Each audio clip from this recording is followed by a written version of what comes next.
একজন আল্লাহর ওলির জীবন থেকে আপনাদেরকে শোনাই, খুব মনোযোগ দিবেন। পূর্ব জামানার একজন আল্লাহর ওলি প্রত্যেক দিন 24 ঘন্টা খানকার ভিতরে আল্লাহর ইবাদতে কাটাইতো। লোকটা ছিল যুবক, আল্লামা ইমাম আবুল ফারাজ ইবনুল জৌজি। 900 বছর আগে উনি ওনার কিতাব উয়ুনুল হাকাতের মধ্যে তিনি লিখতেছেন, ওই যুবক 24 ঘন্টা আল্লাহর ইবাদতে কাটাইতো। এলাকার কিছু বখাটে লোকজন তারা চিন্তা করলো, এই যুবকটা 24 ঘন্টা আল্লাহর ইবাদতে কাটায়, অবশ্য তার একটু পরীক্ষা নিরীক্ষা করার দরকার, লোকটা কেমন ইমানদার। ওই বখাটে লোকজন একজন পতিতা নারীকে ঠিক করলো।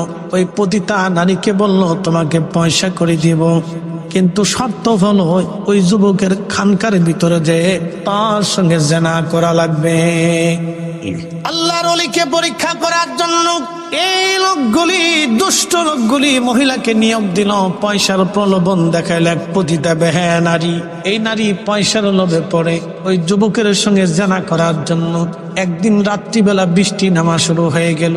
চিন্তা করল, আজই সুযোগ, এই সুযোগেই তার কাছে যেতে হবে। খানকার দরজার টুকা লাগায় বলল, হে আল্লাহর বান্দা, দরজা খোলেন। বলে, কে আপনি? বলে, আমি একজন নারী, বিপদগ্রস্ত, বিপদে পড়ে আপনার খানকার দরজার সামনে আসছি। বলি, এত রাত্রি? বলে, হ্যাঁ, বৃষ্টির রাতে আমি পথ হারিয়ে ফেলছি, আমি বিপদগ্রস্ত, সাহায্য যদি না করেন তাহলে একজন নারীর জীবন নষ্ট হবে। ওই মহিলাকে সাহায্য করার জন্য যুবক সৎ মনে দরজা খুলে দিল।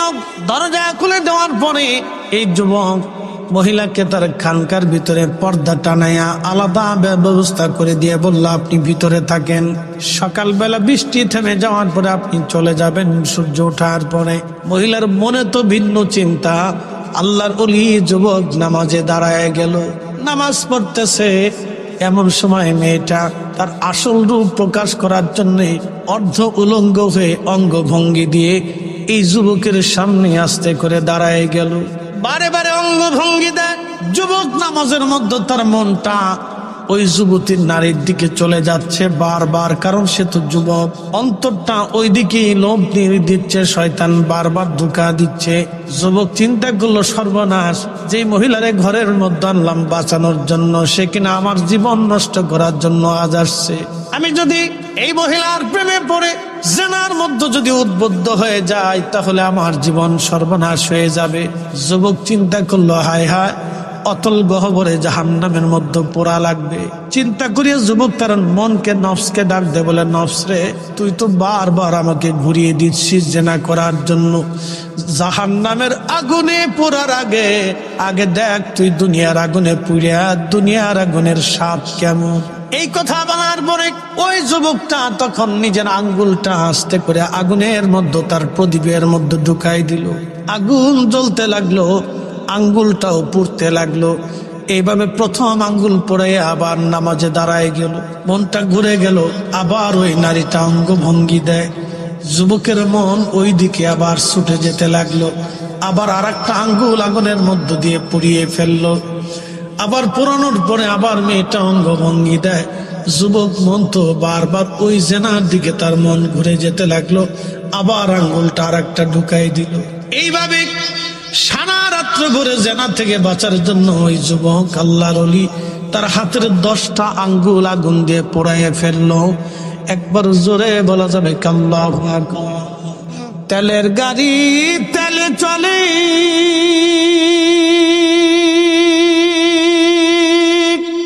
হাওয়ার গাড়ি হাওয়ায় উড়ে,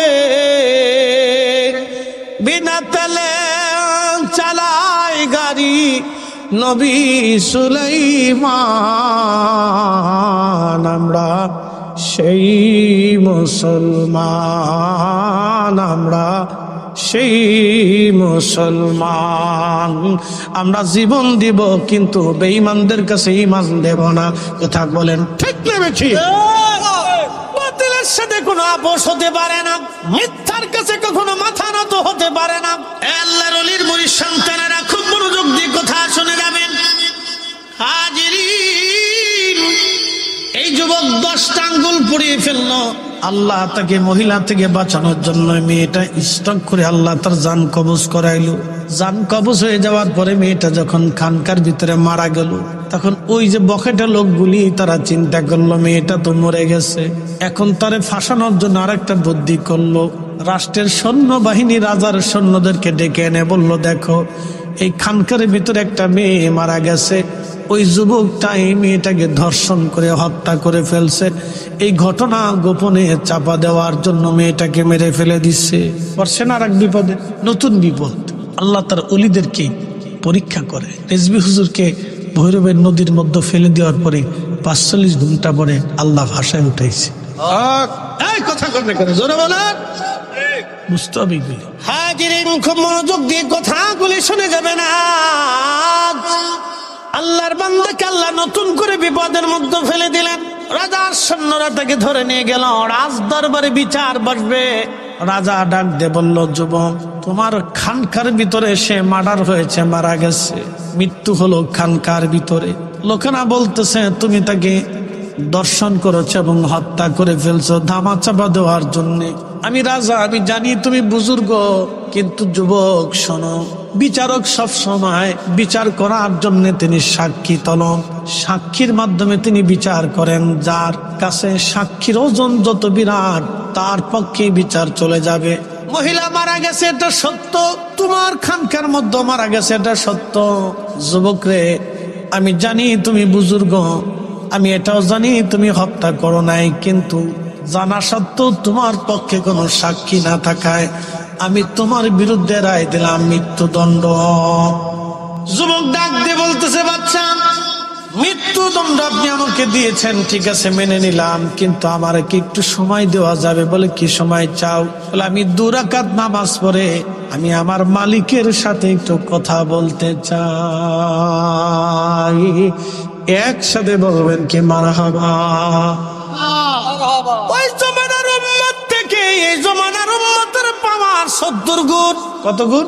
তারা যদি আল্লাহর সাথে কথা বলতে পারে, তাহলে এই জমানার ওলিরা আমার আল্লাহর সাথে কথা বলে। মনোযোগ দিবেন। যুবক আল্লাহর ওলি ওযু করে 2 রাকাত নামাজে দাঁড়ায় গেলেন। কোরআনে আল্লাহ বলে দিলেন, ইয়া আইয়ুহাল্লাযীনা আমানুস্তাঈনু বিস-সাবরি ওয়াস-সালাহ।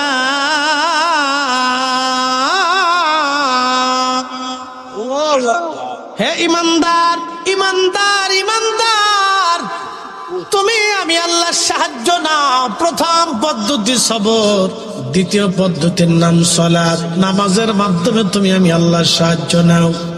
এবার আজকে ওরা কারা যারা নামাজের পরে দোয়া মানে না? কুমিল্লার মুসলমান মনোযোগ দিবেন। আল্লাহর বান্দা 2 রাকাত নফল নামাজ পড়ার পরে খোদার দরবারে হাত বাড়ায় দিয়ে বলেন, হে রব, আমি জানি আমি তো জেনাও করি নাই, ওই মেয়েটাকে মারিও নাই। আল্লাহ, আমার তো বিশ্বাস আমি যেটা অপরাধ করি নাই, অবশ্যই তুমি আমাকে সেই অপরাধের শাস্তিও তুমি আমাকে দিবা না। আল্লাহ, মৃত্যুকে ভয় পাচ্ছি না, আমি মারা যাব, তাতে আমার কোনো চিন্তা নাই, কারণ আজ হলেও মরবো, কাল হলেও মরবো, ফাঁসির কাশিতে ঝুলেও মরবো, সাপের কামড়েও মরবো, রোগেও মরবো, শোকেও মরবো, আজও তো কাল মরবই। রব্বুল আলামিন মৃত্যু নিয়ে আমার কোনো চিন্তা নাই, কিন্তু চিন্তা আমার একটা, আমি এই সময় যদি মারা যাই তাহলে আলেম আবেদ ওলিদের কলঙ্ক হয়ে যাবে, কারণ আমি বুজুর্গ, আর লোকেরা বলবে এই লোকটা ভণ্ড, সে জেনা করে একজন নারীকে হত্যা করে ফেলছে। রব্বুল আলামিন আমারে কোনো আবেদ আলেম ওলির কলঙ্ক বানায়ও না আল্লাহ। আল্লাহ, আমারে কোনো আলেম আবেদ ওলির কলঙ্ক বানাইও না আল্লাহ। আল্লাহর দরবারে দোয়া করতে লাগলো, কথা বলতে লাগলো আমার মালিকের সাথে। আমার মালিক আমার আল্লাহর সাথে সাথে দোয়া কবুল করে নিলেন। একসাথে বলবেন না সুবহানাল্লাহ? কবুল করার সঙ্গে সঙ্গে ওই মেয়েটা জিন্দা হয়ে গেল। কি হয়ে গেল? জিন্দা হয়ে গেল। জিন্দা হয়ে গেল। আগের যুগের অলিদের কারণে যদি মরা মানুষ জিন্দা হয়ে যায়, তাহলে এই যুগের অলিদের কারণেও মরা মানুষ জিন্দা হবে, তাদের সম্মান বাঁচানোর জন্য আমার আল্লাহ মরারে জিন্দা বানাবে। অতএব রাজারে ফকির বানাবে, ফকিরকে রাজা বানাবে। আল্লাহ অলিদের গায়ে যারা হাত দিতে চায়, আল্লাহ অলিদের দরবার মাজার যারা ভাঙতে চায়, তাদের জন্য আগামীর বিরাট বড় শনি সংকেত, কপালে শনি লেগে যাবে। কথা কন না কেন, ঠিক কিনা?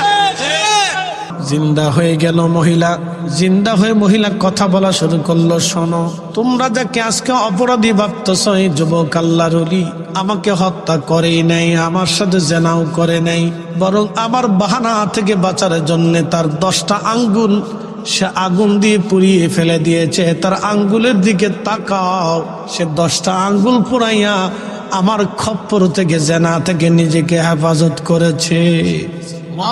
এই কথা বলে মহিলা আবার মৃত্যু কোলে ঢলে পড়ল। বাচ্চা দৌড়া এসে দেখলো, হ্যাঁ 10টা আঙ্গুল তার আগুন দিয়ে পোড়ানো আছে। বাচ্চা বলল, হুজুর ক্ষমা করে দেন, ভুল হয়ে গেছে আমাদের, ক্ষমা করে দেন, আপনি নির্দোষ। একবার জোরে বলা যাবে আল্লাহু আকবার। বলেন অলিদের ইজ্জতের মালিক কে?